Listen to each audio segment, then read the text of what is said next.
day, your child is bombarded with media. It's time to turn off the noise and turn on their imagination with Lamplighter audiobooks. Now, Jill, pick up some of these things at once.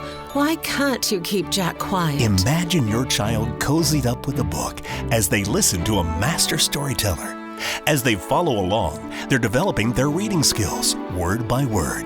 And as they read, they're turning the pages of their imagination.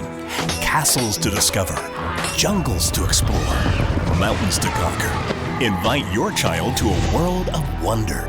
Stories of perseverance, hope, and faith. Read by professional actors, filled with biblical truth, with music from legendary composer John Campbell. Open up a Lamplighter book in a whole new way. Discover Lamplighter audiobooks at lamplighter.net. Lamplighter.net. And now, Fastened Like Nails with Dr. Mark Hamby.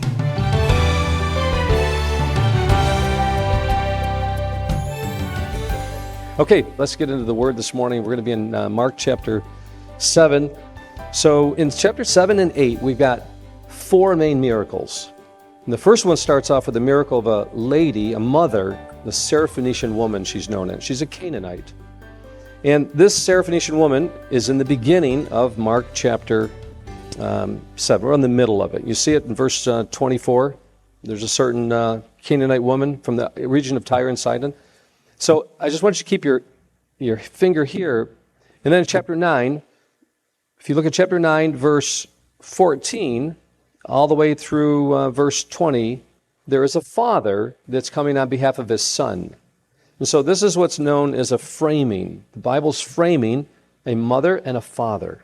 Okay? And in between these two miracles, there's going to be several other miracles. There's going to be a blind man, a deaf man, and feeding the multitudes. And those three miracles in between are going to teach us what this mother and this father need.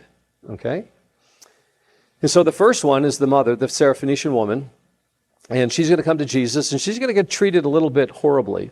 The man, the father, on the other end, in chapter 9, he's also going to be treated quite horribly by Jesus. These are the only two miracles in the Bible that Jesus treats people unreasonably, at least at first glance. He roughs them up. He calls the woman basically a dog, and he calls the father, you perverted generation. I mean, this is pretty extreme. I've never seen Jesus treat people like this. And so there's got to be a reason for this. And so in these two miracles, these two people, a mother and a father, and I imagine that everyone here today is a mother or a father or a child. Okay? Yeah, you can't go wrong. Okay, so we've all come from a mom and dad. And Jesus is going to treat these two miracles in a very special way, but a very unusual way. I mean, I couldn't imagine being like this woman, being called a dog. And I couldn't imagine being like this man who I'm coming to, asking for help for my son, to be looking at me saying, you faithless, perverted generation. And so that's kind of extreme. So let's look at the miracles and see what we can come up with. So in Mark chapter 7, verse 24, it says, and from there he arose and went away from the region of Tyre and Sidon. This is a very pagan area, a lot of cult prostitutes going on here. And he entered a house and did not want anyone to know, yet he could not be hidden.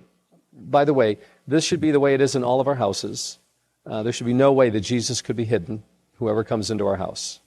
You know, it's really something. I took the group the other day. We were doing a business class, and we went to see several businesses in the town of Geneseo. And we stopped at this one business where the person is a professed born-again Christian. And at the very end of our meeting with her, asking about her business, et cetera, I asked if we could pray for her in her business. And we prayed, and at the end of it, she said, I guess I should have said more about God about my business, huh? You know, Jesus should not be able to be hidden in our business or in our homes. It's just, it just depends on where our heart is, right? What is our highest values? If our highest value is Jesus, then he can't be hidden. Verse 25, but immediately a woman whose little daughter was possessed by an unclean spirit heard of him. So that tells you a little bit about this woman. She's got a daughter who is demon-possessed. In other versions, you could read where this woman is a Syrophoenician. Most of the Syrophoenician women, I don't know about most, but some of them practiced cult prostitution. they would have actually shaved their heads because of lice and so forth. And so they were very, very immoral people and involved in demon worship. And so a little girl, her little daughter, is possessed, and she heard of Jesus and came and fell down at his feet. Now the woman was a Gentile or a Canaanite, a Syrophoenician by birth, and she begged Jesus that the demon be brought out of her daughter. And he said to her, "Let the little children be fed first, for it is not right for the children's bread to be thrown to the dogs." But can you imagine being the recipient of this information right now? You know, you're coming there, you're begging for help. First of all, she's begging, and she is she's not coming for anything for herself, for her daughter. And Jesus says, "We don't cast that which is holy to dogs." You know, just most of you would just walk away, right? You'd be heartbroken. But she answered him and says, "Lord, yet even the dogs eat the crumbs. And he said to her, "For this statement, you may go your way. The demon has left your daughter." And she went home and found the child safe. Okay, so we're going to look at this again in Matthew chapter 15, but right now we're going to leave it right there, okay? So let's go to the next miracle. There's a deaf man. I'm just going to tell you about these miracles so we can just move forward. The deaf man comes, and Jesus, what does he do? In verse 32, it says, "They brought a man to him who was deaf and with a speech impediment, and they begged him to lay his hand on him. And taking him aside in the crowd, privately, he put his fingers into his ears, and after spitting, touched his tongue." So I thought it would be kind of like fun this morning to...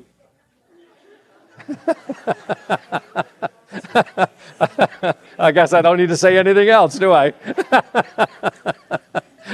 I guess we won't demonstrate this miracle. You know, Jesus is so unique, you know. Yep, spit on the guy's tongue. So here we go. And spitting touched his tongue and looked up to heaven and sighed and said, "Ephphatha, Ephphatha, be opened." And his ears were opened and his tongue was released, and he spoke how? Plainly. Okay, so that's kind of cool. And Jesus charged them to do what? Don't tell anyone. First time the guy has heard or spoken in his life, and the very first words he hears, "Don't tell anybody." It's just kind of funny, right?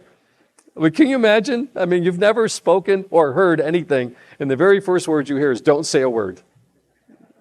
You know, like, so it's crazy stuff going on with these miracles, right? This is just so unusual, all this stuff. And I think these are teaching lessons for the disciples. He keeps telling them, "Don't tell them who I am. Don't tell anything about going to the cross. Don't say anything." And the reason they can't say anything is, guess what? They're not listening. They're not really understanding what the gospel is all about. They're not really understanding what the cross is all about. And so he tells them, "Don't tell anyone." And he heals this guy that can't speak or hear with an unusual miracle. And I think all of this is for the disciples. This is what you guys are like. You guys are like this guy that can't speak or hear. And then the other miracle with the woman, I think that was for the disciples as well. She had a heart issue, and I think they have a heart issue. This whole thing starts with they have eyes to see that cannot see, they have ears to hear that cannot hear, and they have a heart that does not understand. And so those three areas, the heart, the eyes, and the ears, are what Jesus is going to teach on with these miracles. Okay? So the next miracle is, guess what? There's a guy that couldn't hear and speak. The next miracle has got to be what? Well, it's going to be in between this feeding of the 5,000, so there's going to deal with picking up the crumbs from off the ground. So they're going to pick up crumbs from off the ground, put them in baskets. And after that one's over with, guess what happens? There is the healing of the blind man in verse 22. See that? They came to Bethsaida, and some of the people brought to him a blind man, and they begged him to touch him. And he took him, the blind man, by the hand and led him out of the village. And when he had spit on his eyes, there's that spitting thing again. You would think there'd be some TV show with this thing. You know, some TV evangelist that's got this thing. You know, I know some evangelists follow the sticking of the fingers in the ears. Said, "Be healed." You know, they do that all over the place. Make a lot of money for it. And but I've never seen anyone follow this pattern of the spitting on the eyes and the tongue. It's unusual. I know they only take parts of the Bible they can use for television shows, but this one's a tough one.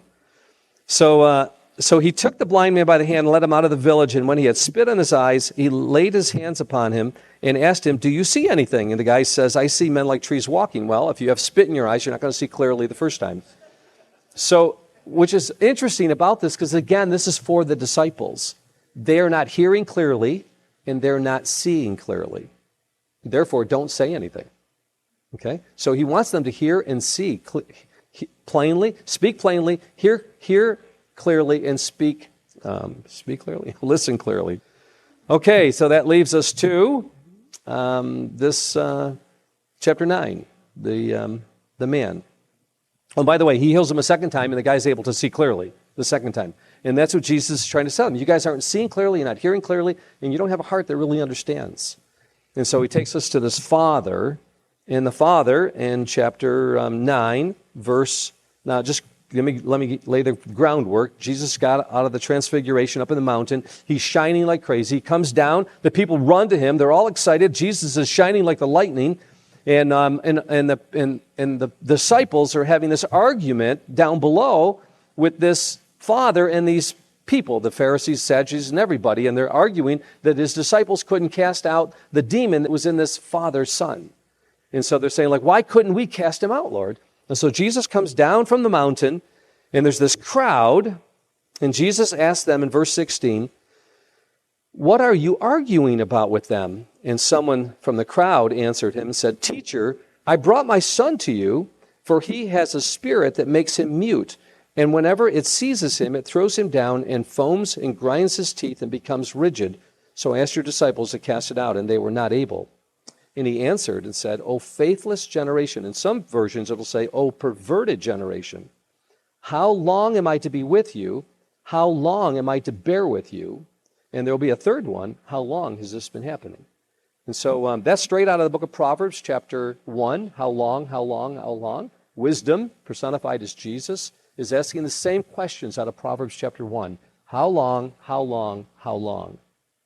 And I want to present to you this morning that same question to each of us. How long? So the first one is, how long will you remain faithless? Okay, I like that. And so picture this. This father has this son. And the son, it says it makes him rigid, it seizes him, it grinds him. It's like he has this huge seizure, and sometimes it puts him in the fire, and other times it tries to drown him. Okay? So whenever he sees a fire, he goes to try to jump in the fire, and other times when he sees water, he tries to go in the water and tries to drown himself. And so if you had a child like this, that would be really awful, wouldn't it? Last night we were at a concert, and we saw a child. The girl looked like around 9 years old maybe, 10 years old, and the parents had to have a restraint over her because she couldn't be restrained. She kept trying to, we were at a classical concert, and she kept trying to crawl up on the stage, and they had to keep holding her back. You know, so this was a kind of very similar situation with this child, uncontrollable. And this father who has this uncontrollable son, and the mother's not here, notice. And over with the Syrophoenician woman, she doesn't have a husband. And so here are these single parents, at least it doesn't give us any indication that they're not single parents. And so all of you probably, most of you probably have had a child in which there's been some difficulty. You know, and you've gone before the Lord. You know, Lord, please bring my son back to you. Lord, please heal my child. And we go through all kinds of things. I remember my son David was 4 months old, you know, and he ended up getting a shot, you know, one of his immunization shots, and he ended up turning purple and stopped breathing on us. You know, we got him home, and there he wasn't breathing, and we had to call the ambulance, and we had to get him to the hospital right away. And I remember just praying. You pray your heart out during those times, you know. So we've all probably gone through situations. Our pastor sitting here. I don't mind if you go to sleep. He's got 2 hours of sleep from last night. You know, his wife's been in the hospital, and you know, just a really rough night. But those are the things that God changes us. God comes through in those situations, and beautiful color. So here's this dad. Has this child, and Jesus says, "O faithless generation, how long am I to be with you?" So that's the question. Is God with you? Okay? How long has he been with you that you have access to him for any miracle you want? How long? How many years has it been that we have not had a certain prayer answered that we've been praying for all these years? And so he rebukes them and says, how long have you been faithless? Number 2, how long am I to put up with you? Oh boy, I tell you what, that's really something, right? I mean, I don't want to hear that. I mean, if Jesus told me that, listen, I'm coming for my son, he's uncontrollable, he tries to kill himself, and Jesus, please heal my son. And then he says to me, you know, how long do I have to put up with you? I mean, like, I'd be thinking, like, what? And then, look at this. This gets more intense. And they brought the boy to him. Okay, so enough discussion between Jesus and the Father. So they bring, and notice this, the Father's not bringing the boy. The people are bringing the boy. So someone's holding this kid. And they bring this boy to Jesus. And immediately, the Spirit convulses the boy. He falls on the ground, rolling around, foaming at the mouth. And Jesus asked the Father, how long has this been happening? Seriously? You're at the ER at the hospital, and they're like, and what is your name? Can I have your social security number, please? And do you have permission to sign for you? And the person's dying right there, right? And so here Jesus is, they bring this kid, and this kid starts convulsing, and this kid is on the ground convulsing, and Jesus there calmly asks him, how long has this been happening? Is this a little weird to you guys? It's very weird, okay? How long are you been faithless? How long am I going to put up with you? And how long has this been happening? And he said, from childhood. So this has been going on for a long time. And it has often cast him into the fire and into the water to destroy him. Or another word, for him to commit suicide. But if you can do anything, this is what the man says. But if you can do anything, Jesus, have compassion on us and help us. I love that. That's perfect, right? If you can do anything, have compassion on us and help us. And Jesus said, and I'm going to switch from King James to ESV, because I think the ESV nails it here. The man says, if you can do anything, have compassion and help us. Jesus says in the ESV, if you can, exclamation point. That's all he says. If you can. You can what? If you can. I mean, if I was standing there, my son is on the ground. By the way, the son is still groveling on the ground during this whole discussion. They're having a discussion, and this kid is down there. I'm kind of a heroic type of person. I'm going to jump into the fire, So I'm going to be like helping this kid, and Jesus just be standing there talking, and we're just helping this kid, and we're not hearing what's going on. And Jesus is trying to get his attention. All things are possible for the one who believes. In other words, he says, Jesus, if you can do anything, and Jesus is saying, I can do anything. I can do anything if you can believe. That's what he's been talking about from the very beginning. How long have you been faithless? I can do anything if you can believe, if you can totally trust me. But there's a prerequisite to this trust. It takes a little bit of action on your part. Let's see what it takes on our part to get these kinds of prayers answered. Hey, folks, I understand the gravity of this. I have two sons who are not believers. Serious thing. I brought these two boys into the world, and they don't believe. I mean, they believe that Jesus is God. They believe that Jesus died on the cross for everyone's sins. They believe that. The devil believes that too. It requires something more than just believing in it. It requires this idea of believing requires it's all or nothing. Jesus wants all of us. And this father is learning this. It's such an important moment because Jesus wants to answer our prayer. He wants to do anything. He can do anything if we can believe. And when Jesus saw the crowd running together, he rebuked the unclean spirit because he didn't want the crowd to see this, saying, "You mute and deaf spirit, I command you, come out of him and never enter him again." And after crying out and convulsing him terribly, it came out, and the boy was like a corpse. And so that most of them said, "He's dead." But Jesus took him by the hand and lifted him up. I love Jesus when he does this. He did that with the little girl that was dead. And when he had entered into the house, his disciples asked him privately and says, "Why couldn't we do this?" And Jesus said, "This kind cannot be driven out by anything but prayer." And some versions says prayer and fasting. So there's some seriousness in this, really believing. Okay, so there's the Father, okay, that comes to it. And then the three questions. How long are you going to be faithless? How long am I going to put up with you? And how long has this been happening? And so for some of us, I think of myself, like, what is God requiring of me to really reach my son's heart? Thank you for spending time with us today, and please join us again next week as we continue our studies in another episode of Fasten Like Nails. God bless. You've been listening to Fastened Like Nails, a presentation of Lamplighter Ministries. Our mission is to make ready a people prepared for the Lord by building Christ-like character, one story at a time. To learn more about our family collection of rare books, dramatic audios, or guild programs, visit lamplighter.net. To hear more podcasts, search for Fastened Like Nails wherever you listen to podcasts.